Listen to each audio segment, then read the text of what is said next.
Shalom mwana wa Mungu. Nilikuwa naongea na dada mmoja aliniambia mimi nilikuwa nina watu. Nilizungukwa na watu. Kiasi kwamba mtu yeyote alikuwa na shida, ambaye ana shida alikuwa ananiambia nenda kwa yule dada. Na akifika kwangu nilikuwa ninamsaidia. Anasema kifupi alikuwa na huruma. Licha tu ya kuwasaidia watu, pia alizungukwa na watu. Anasema akapata mtihani, akafiwa na baba yake. Anasema yeye ni Muislamu. Alivyofiwa na baba yake, kwa hiyo waga hawalazi, akazika. Kwa hiyo hata ambao walikuja msibani walishindwa, aliwaelewa kwa sababu hawalazi msiba. Anasema alivyokuja kusoma dua, ananiambia ni dua ya baba yake. Anasema alikosa hata mtu mmoja wa kuja kumsaidia kukata kitunguu. Anakuambia wote waliomzunguka, wote waliowasaidia hawakutokea kwenye kisomo cha baba yake. Ndio alipowaelewa wanadamu. Anasema kutoka pale nilijifunza. Na huyo sio mmoja, kuna mwingine analia ananiambia mimi nimesaidia watu, nimefanya wema kwa watu, lakini saa hizi kila ninayemuomba msaada hakuna anayetokea.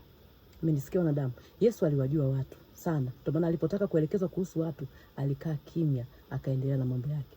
Mimi leo nakuombea, Mungu akupatie watu. Sio watakao simama na wewe kwenye raha tu, bali wasimame na wewe kwenye shida.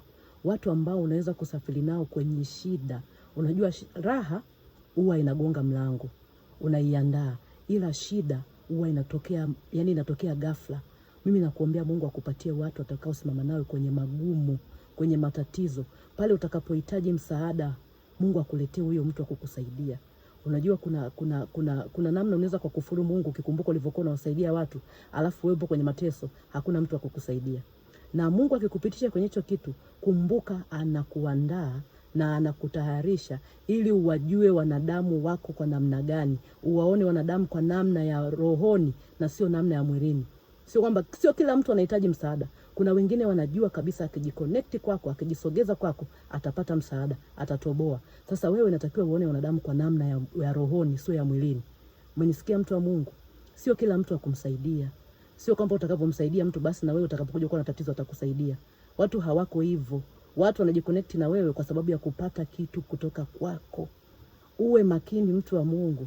Lakini yote hayo mnayajua. Mimi ninachowaombea tu Mungu awajalie watu watakao simama na nyinyi kwenye shida. Mungu akuinulie watu watakao kutetea wewe jina lako litakapokuwa linatukanwa. Mungu akuinulie watu watakao kupigania pale ambapo hakutakuwa na mtu wa kukupigania. Mungu akuinulie watu ambao watakutoa ukiwa hospitalini, watakutetea ukiwa polisi, watakutetea ukikamatwa na wabaya, watakutetea utakapokuwa chini. Mungu akupatie hao watu, na wanapatikana, lakini anza kwanza wewe kuwa mwema na jitahidi sana kuwa rohoni. Waombee hata watu wanaokuja kwako.